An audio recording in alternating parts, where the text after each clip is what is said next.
Welcome into the Oh Health Yeah podcast, brought to you by Healthy is Wellness. As you all know, our mission is to empower you to take control of your health and elicit a little bit of curiosity in your life when it comes to the world of wellness. Thank you so much for tuning in today. And if you have loved ones or friends that you think would benefit from this, share it with them. Let's get this thing going.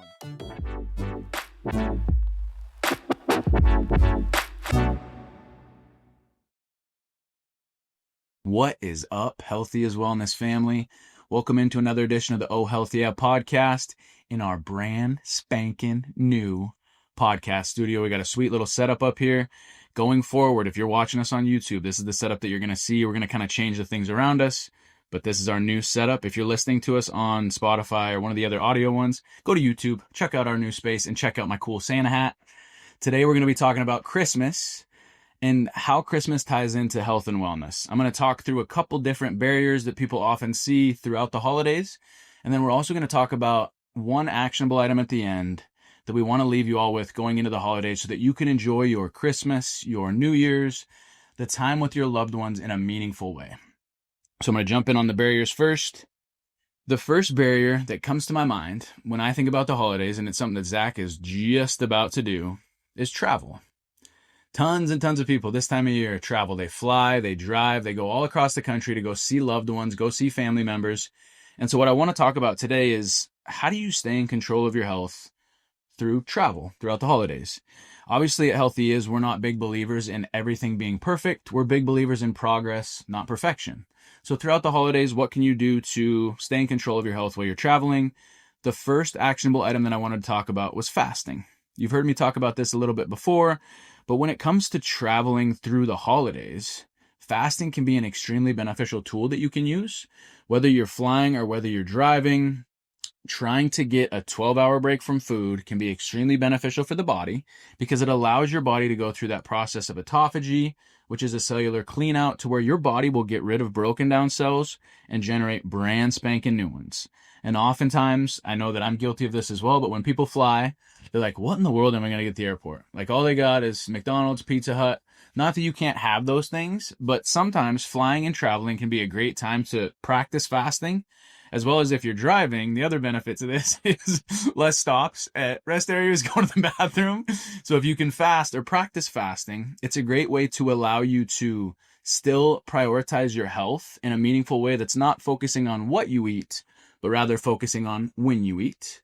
So one of the actionable items that we have is tying into fasting. Can you play with that 12-hour fast throughout the holidays, throughout your travel? And then the other thing that I wanted to bring up when it comes to travel in the holidays is water intake.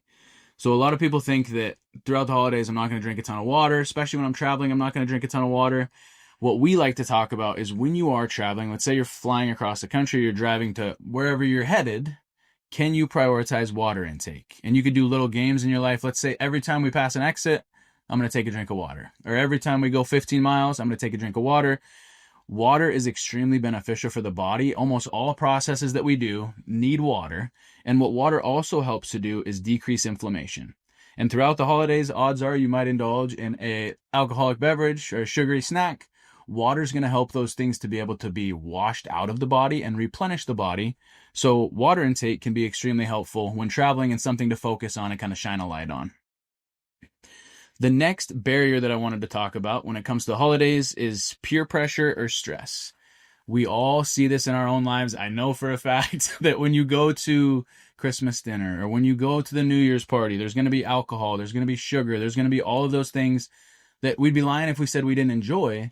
But the reason that I wanted to bring this up is because it's definitely something that our clients share as a barrier when it comes to taking control of their health throughout the holidays. Your relationship with these things is what's most important. It's not that you can't have alcohol. It's not that you can't have sugar. It's about how do you still instill other healthy habits around it to be able to help you optimize your health even when you're indulging in these things. So when it comes to alcohol, the thing that I like to leave people with is, can you have your alcohol after you've ate your meal? If you drink alcohol on an empty stomach, obviously there's going to be negative ramifications to that. If you're going to indulge in beer or wine or whatever it is you enjoy, can you have it after your meal? That simple step can be extremely beneficial. And sugar is the same. Like if you're going to have the sweet treats, there's all sorts of stuff, the chocolate covered pretzels, the Rice Krispies, whatever your family likes, the sugar cookies. can you have those sugary indulgences after your meal? Trying not to have these things on an empty stomach can be extremely beneficial for the body. What it does is it dresses up the blood sugar spike that comes from either alcohol or sugar. So by minimizing that spike, the negative ramifications that come after are also much more minimized. So that blood sugar spike is much less, the cravings that follow are much less, and the alcohol intake after the meal doesn't push on the body as much as it would if it were an empty stomach. So when it comes to peer pressure / stress and indulging in sugar and alcohol, can you indulge in those things on a full stomach rather than an empty stomach? Zach, do you have anything to add on either travel during the holidays or peer pressure or stress before I go into my third topic? I do think I have one thing I want to challenge you on a little bit, and that's like, especially with driving and airports, you're really likely to stop at a fast food joint, and that's something that's practical. Yeah. So I think let's talk through a couple of good options at Taco Bell, Subway. Like, what are some good options for people that are struggling with that? I think my mind goes to protein immediately. So protein-rich options. I'm not necessarily privy on what you would get at like Taco Bell or Power Bowl. Power You Bowls. can get steak Power Bowls or Yeah. chicken Power Bowls. Those are really high in protein. Yeah, I think if you're going to go the fast food route, it's about prioritizing protein. And then I think piggybacking that with a water intake thing that we just talked about too. Yeah. Like if you're going to opt in for those fast food, it's not that you can't have those things, but how do you make sure that whatever you get is most beneficial for your body? So trying to get the high protein stuff, what would you get at like McDonald's or what's high protein there? Chicken nuggets. Okay, chicken nuggets. Cool. Sweet. You know? Because then you're not having the fry. Trying to avoid the fries could be beneficial too. Yeah. Staying away from the carbohydrate sources. A very dear friend of mine named Stephanie, she told me this thing, and it's so simple, but it's always stuck with me so much. And it's just eat mindfully. Mm. Don't need to starve yourself. You don't have to be neurotic about your calories. Just eating mindfully. Really take the time to think about what you're putting into your body. Mm-hmm. You know, enjoy the Taco Bell, enjoy the McDonald's if that's what you can get at the airport because you haven't eaten in 18 hours on a layover in Seattle, whatever it is, you know? Yeah. The more present you are with the food, the more beneficial it's going to be for your body and mental too, no matter what the food is. But I mean, it makes sense. People are going to indulge in those things, especially as they're traveling. So it's important to note. Prioritize protein, be present with the food. I think are the two things there. The third thing that I wanted to talk about on this episode was this idea of giving yourself grace. Kind of like Zach just mentioned, there's going to be times where we indulge in things. There's going to be times where we go off the rocker, per se, when it comes to our health and wellness. But how can you give yourself grace? I saw this thing online that really stuck with me, and it said, why the holidays feel heavier as you get older. And there's a few different bullet points that I want to bring up, not to bring up negative things, but to think through, like, why do the holidays even matter? The holidays aren't necessarily about just sugar or alcohol or gift giving. It's about connecting with the people that you love. So why do the holidays feel heavier as you get older? Bullet point 1, time feels louder and faster. Traditions bring grief, not just joy. Your body feels stress more deeply. You're aware of what's changed and what hasn't. Expectations feel harder to meet. You feel pressure to make it special. You notice who isn't calling. You feel the contrast between past and present. You're grieving quietly. The reason that I bring these things up, especially with our Christmas episode, is because the holidays are a time to be present in the moment as much as you can and focus on as many positive things as you can. But at the same time, people are grieving. And I want everybody to be aware that throughout the holidays, it's a joyous time for some. It can be a difficult time for others. But what we aim to do at Healthy is to help you be present in whatever moment you're in. And although it's Christmas, although it's New Year's, although it should bring joy in your life, what we want to leave you with is thinking, and this is something that Nick says a lot, where your focus goes, your energy flows.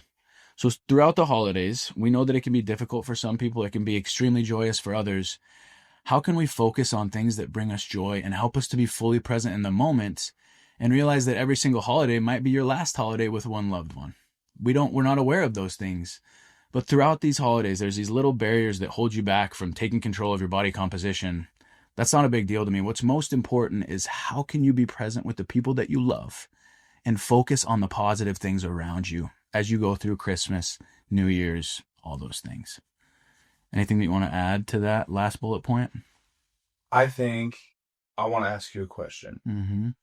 What is your best Christmas growing up? Kenny asked me this yesterday. She's like, what does Christmas mean to you? I don't necessarily have a best Christmas.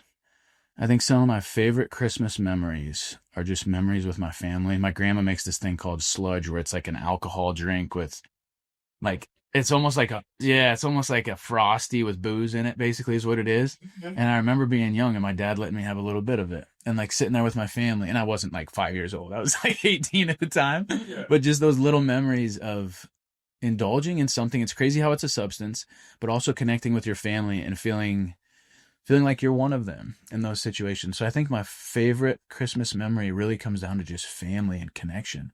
And that has absolutely nothing to do with gifts. So that's mine. What about you? I was talking to my wife about that this morning while I was in the shower. Because her and I grew up so polarizingly differently. Mm-hmm. My parents really tried hard at Christmas, and because of the struggle that we had always gone through, Christmas Day always seemed to be just a knockdown drag out for mom and dad.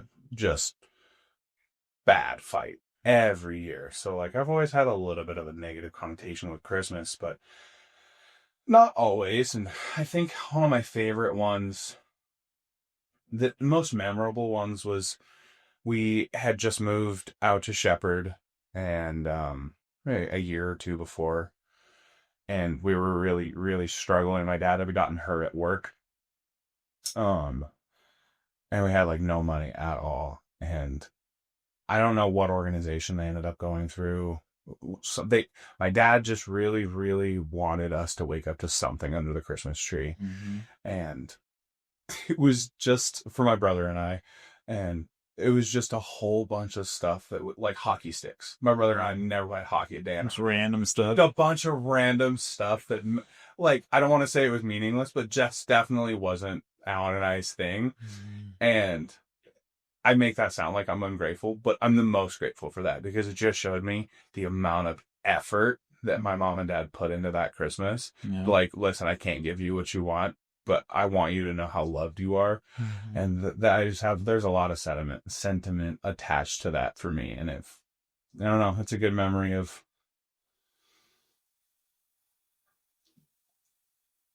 effort. It's not about what you get. It's about the love that he was trying to show me, you know? Mm-hmm. And they were trying to show me. The focus that he had on you too. Yeah. It comes back to that. Yeah. What's funny though is that injury, he ended up getting a really big settlement like a week or two after that, like 50 grand. And he bought us everything we'd ever wanted, like PlayStation 3, tablets. He would be like, you want to do the dishes? I'll give you $50. Like, it was like crazy 2 weeks later. Dang. Yeah. So that is funny. He blew 50 grand in like a couple months. Quick. Yeah. Quick. Super fast. That'll happen. That story brings to mind for me how important focus is. And like not just your own internal focus and how it impacts you as a person, but how your focus impacts those around you. Like with kids, specifically with me right now in life, it's like, how do I prioritize them? How do I prioritize focusing on them? Obviously, we're going through transitions at work that are pretty crazy and we're busy. But being able to focus on the people that mean the most to you throughout the holidays, whether that's through getting hockey sticks or whether that's through just sitting there and having a drink with your dad, whatever it is, how do we focus on those around us? And I think that's something that we all can practice going into the holidays, and something that I think means the world to the people around us and the people that we love. Yeah. It's huge. Yeah. You got anything else? I guess I just want to wish everybody a Merry Christmas. If for all that celebrate, happy holidays for those that don't, and Happy New Year. We've got some really exciting things coming in the new year with all of this transition with our business stuff, and stay tuned and pay attention. So yeah, absolutely. Merry Christmas, everybody. Happy holidays. We appreciate you guys so much, and we hope that you enjoy the holidays with your loved ones. Focus on those around you, And don't forget that your health is not defined by any metric on a machine. It's your ability to be fully present in the moment. So be present with your loved ones. Thank you guys. Merry Christmas. All right, you got to sing Jingle Bells in the outro now. Yeah, right.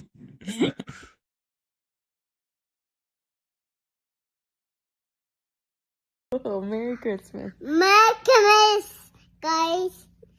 Merry Christmas. Like Merry Christmas. Ho, ho, ho. Ho, ho, ho. Okay, open.